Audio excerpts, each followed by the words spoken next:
This video is going to be a recap look at the Lions' thrilling come-from-behind win over the Bears in Week 11 at home. They scored 17 points in the last 3 minutes and 5 seconds after trailing by 12, gaining possession of the ball with 4 minutes and 15 seconds left in the game. What we're going to do is I'm going to take a look at a situation where I believe that the Lions' defense really stepped up, not that picture you see there.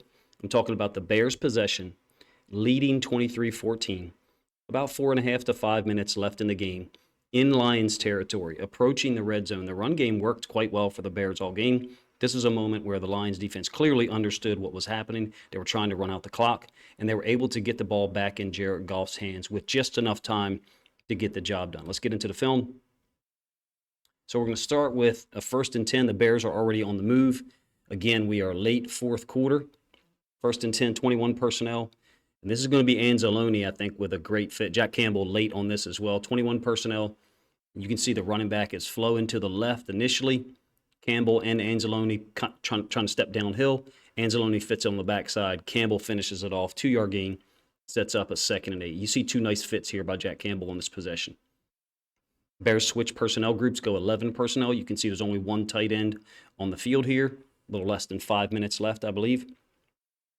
Going to be Fields on the quarterback keep, or QB counter, excuse me. And this is a great job by Campbell, if you ask me. You've got motion and the back crossing Fields' face to the downside of our screen towards Anzalone. And Campbell's able to sit and stay disciplined for quarterback.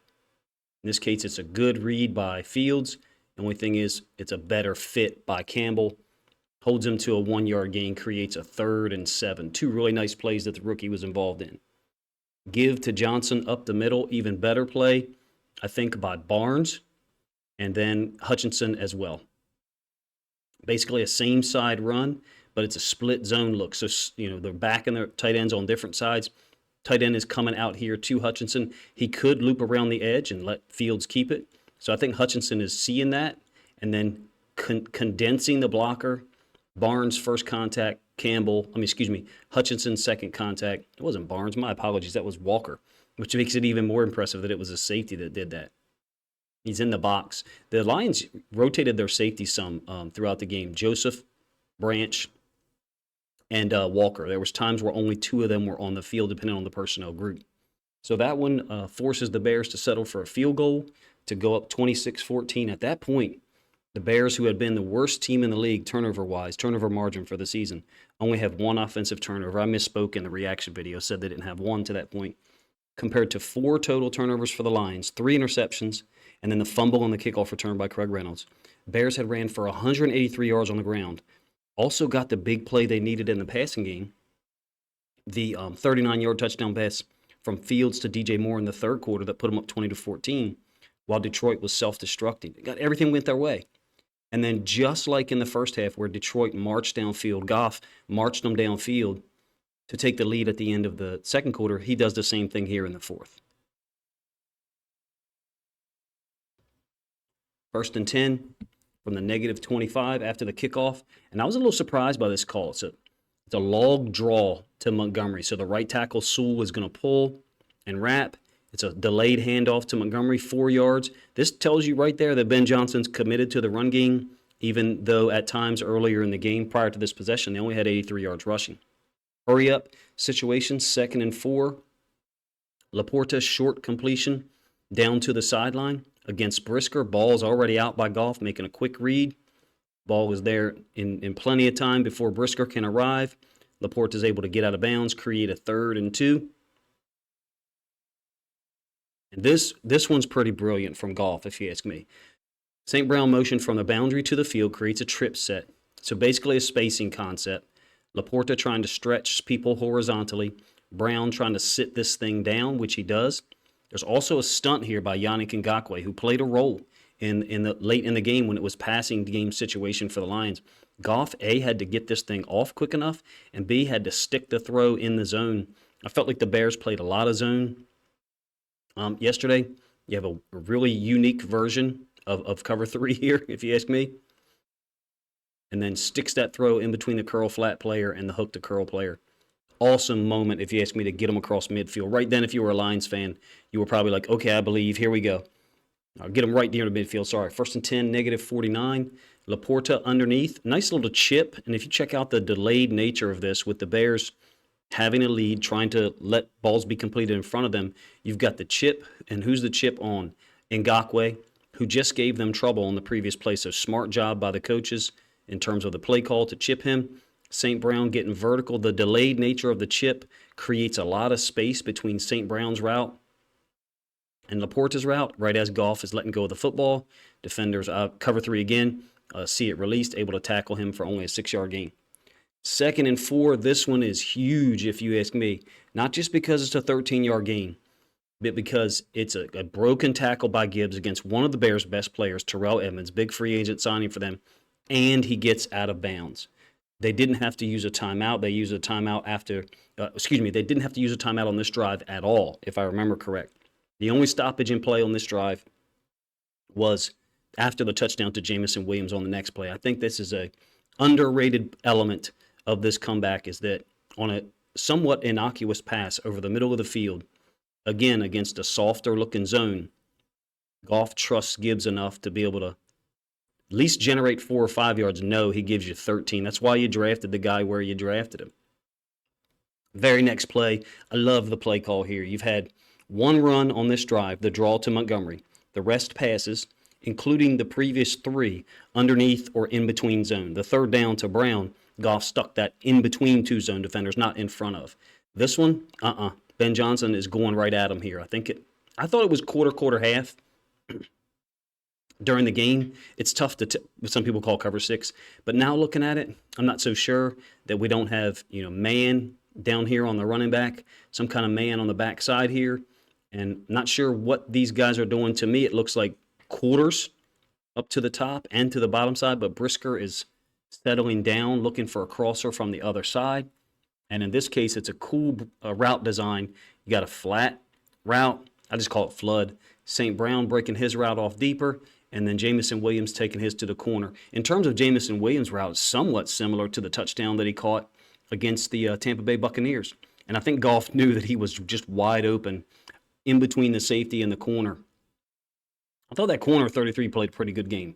I don't really know a whole lot about him, but I thought he played pretty well other than this ball. Gets the Lions right back in there. Cool moment to see Jamison Williams be the guy involved in it. 26-21, little over 3 minutes left in the game. So Bears get the ball back, 5-point lead, 3 minutes left. You get 2 runs by Herbert. Again, the Lions' run defense held up. They held them to 1 yard on 2 plays, and then you get this 3rd and 9. And look, Tyler Scott's open. The ball was overthrown by 1.5 yards, maybe 2 yards at most. The opportunity to basically close the game out. I mean, I guess if Fields wants to wait another instant, he's going to be able to possibly get the ball to DJ Moore on this cross, running into this open space, and then you got to see if your safety can make a tackle. So credit to the Bears for the design. And Fields decided to go up top to Tyler Scott, who is a speedster, and he clearly has Cam Sutton beat. Maybe it's not even overthrown by 1 yard. Maybe it's overthrown by 8 inches, if that. So you can second-guess the decision, I guess, but he's going for the jugular, trying to finish the Lions. Unfortunately, it didn't work. Lions are able to get the ball back. 2:33 left, and 2 minutes later, a little over 2 minutes later, they're in the lead. Pretty unbelievable. 1st and 10 from the negative 27. Complete to Montgomery here. Man, this is just effort. Again, in front of the zone, you got a safety converging, 1 inside linebacker there, and Kyler Gordon trying to strip the football. Montgomery, tremendous effort. And give Goff credit again. He's hitting the running back underneath. 2nd time in these 2 critical possessions where a running back has made the play in terms of catching the ball, 4 or 5 yards depth, if that, and turning it into a 13-yard gain. One of them was Gibbs, one of them Montgomery. I think you see the overall plan here developing from the Lions front office with having Gibbs and Montgomery both available to make plays, especially when you needed them here. Skipped an incomplete pass here by Williams up the left side, even though I really like the play call. I like the strategy to go up top. Ended up being incomplete, so we're looking at 2nd and 10, 2:05 left. Big run by Montgomery here. I called it a same side run in the reaction video. I'm not so sure that it really is, but you got a down block by the left tackle. And then Ngakoue is being base blocked by the tight end out. So you can see the hole that's created, even though I haven't shown you the end zone angle. Sanborn is fitting it to the other side. Montgomery just cuts it back. It's a situation where when you're in your 4-2 nickel, there's just too many gaps to cover against the run game. There's 7 gaps and only 6 players to really occupy them. Huge gain by Montgomery downhill, gets the ball from the -40 to the 48. After a 6-yard run by Gibbs, this 2nd and 4 I felt like was the moment where I knew, I was like, okay, the Bears really don't know. They don't have any options. They've been playing a lot of zone. Goff's been completing plays underneath. Then he threw over the top of the zone for the touchdown to Jamison Williams.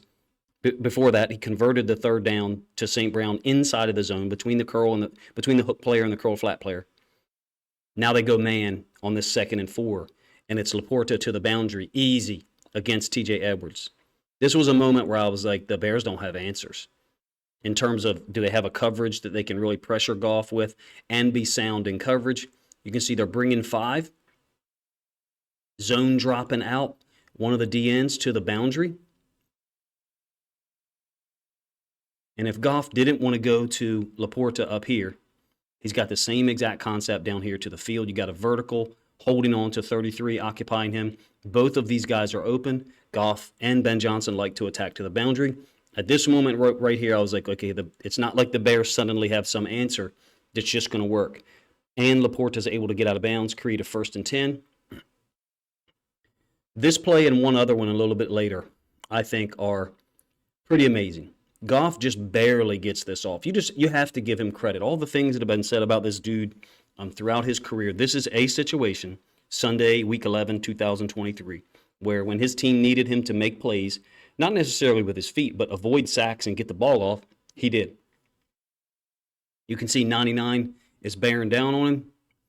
Ngakoue again's taking a speed rush, so the D tackle's kind of able to win outside there, and Goff gets the ball off underneath to Montgomery. Pretty amazing play for 9 yards, if you ask me. 2nd and 1, very next play, and Ben Johnson goes to the run game with about 1:15 left, I think, on the clock, if I have it right. That's pretty amazing. Hurry-up situation. Maybe there's a timeout there, and it's 1:35. According to my notes, I got 1:35. In any case, it's a 2nd and 1. Big run for Montgomery, getting out on people with the offensive line. You can see Edwards and Sanborn, the inside linebacker, dealing with offensive lineman interface. Montgomery punches him in the mouth. Pretty amazing, if you ask me. 10 yards. 9 yards, excuse me. Skip a completion here to St. Brown. And then this play, if you ask me, is just as important as the one I mentioned a little bit ago. This is Ngakoue again, who is a pass rush specialist. I didn't think he had a lot of impact during the game. Matter of fact, I didn't think he got a lot of snaps. But once they're down here in pass mode for the Lions, Ngakoue's in the game. And this is another stunt to the inside, similar to one a little earlier, where he wins. And Goff is trying to read over here.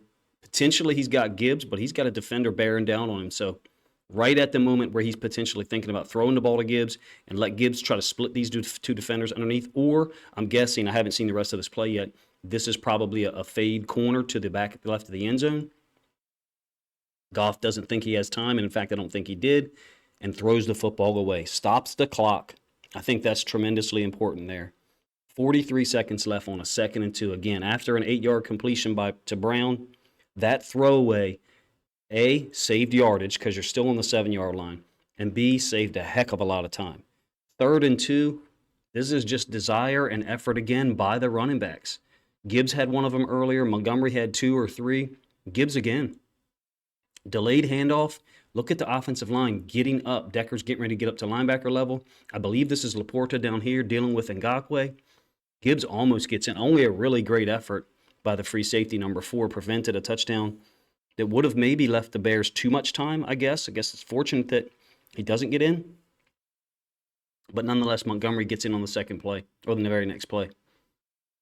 Felt like the Lions, once they went into this mode, could they have done this earlier? Do you think they could have gone into this type of game mode earlier? I guess maybe. Spread them out, 11 personnel, throw the ball a lot, run the ball occasionally when you catch them off balance. I don't know. That's hindsight, clearly, but these guys did a nice job all the way across with the run game on this possession, particularly that guy dealing with Ngakoue. No, Ngakoue doesn't have a reputation for being a great run defender, but he's still a badass defensive end. And Sam Laporta did a pretty good job. Gibbs almost gets in. Nonetheless, Montgomery, next play, I was very surprised. This looked like very little resistance. Only one inside linebacker lined up here, Sanborn, that I see. Edwards is split out wide. I don't know what play the Bears thought was coming. They certainly weren't planning for that one. With how well the Lions had run the ball in that possession, it seems kind of weird that they would choose to go to a one inside linebacker look, basically waste TJ Edwards up here to the top side. Montgomery gets in. Cool moment, slams the football. Lions are up. Go for two. You have to at that point. And a beautiful play. This one really reminds me of the 4th and 1 play against the Jets up in New York last year. Play action, tight end from the right-hand side of the field, leaking out over here. I believe Brock Wright has a similar touchdown on this concept, but to the opposite side. Basically, the route that Brock Wright is running. Essentially, it's opposite the run flow, the tight end that's going to be open. Mesh with two tight ends. If the run flow is to this side and the fullback / inside linebacker Rodriguez is running out to the flats, usually it's not going to be this guy going the same direction that's opening, that everyone else is opening, because you're getting guys moving in this direction, eyes looking in that direction.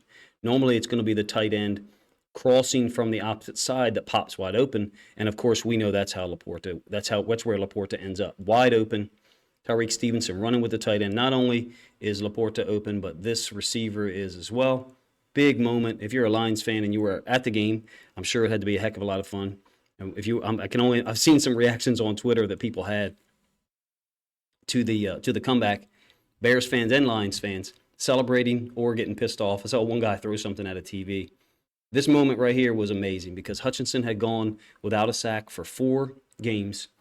Didn't have a sack in this game, in fact, and then is able to beat Darnell Wright clean on this one. Fields happens to be looking to the other side of the field. 29 seconds left, I believe, after the fair catch.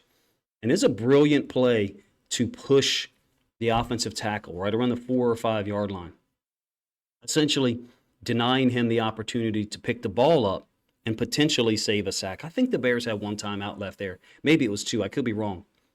But not just the win on the sack. Got to give Hutchinson credit, man. This is clutch. And forcing the fumble with his left hand.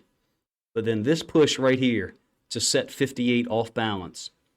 And then the ball happens to careen off his foot out of bounds. I'm pretty pissed off that none of the NFL camera guys caught the punt because I thought that was pretty damn classic. 4-man rush. No stunt over here. Let's just let Hutchinson try to win, and he does. But over here, credit to Aaron Glenn. You got a stunt happening, so at least you're giving those guys an opportunity to win if Hutchinson can't. Additionally, Fields is a right-handed quarterback, so if he is to escape, he's going to escape out to his left. Throws moving to your left are obviously tougher, but Fields never felt the pressure at all, because Hutchinson hadn't had that much pressure generated throughout the game. Awesome moment. You can see people celebrating. Somebody threw their hat. I wish that the cameraman had been able to catch the punt, because I feel like that's going to turn into a meme or a GIF or something. This one was fun to watch for me, to be honest with you. It wasn't fun for the first 28 minutes of the first half, and the third quarter certainly was not fun. That one was damn near disastrous. Basically giving the Bears points through turnovers, defensive penalties, and it only took 4 minutes and 15 seconds of offensive and defensive brilliance. I guess a little bit more than that. Credit to the Lions defense for being able to get that limit them to that field goal to only go up 26-14. A touchdown there pretty much finishes it. Cool moment. You guys let me know what you think of the plays that I picked to recap the comeback win. 8-2 has to feel good with a Thanksgiving Day game coming up. I plan on doing a reaction video to the Thanksgiving Day game. Already cleared it and got permission from my wife. So I'll do a reaction video like normal on Thanksgiving Day. If you guys are interested in that, let me know. Appreciate you guys' time. If you think other Lions fans would appreciate and enjoy this film study look at their comeback win over the Bears in Week 11, then please consider grabbing a link to this video, sharing it out on social media to help this content get more reach.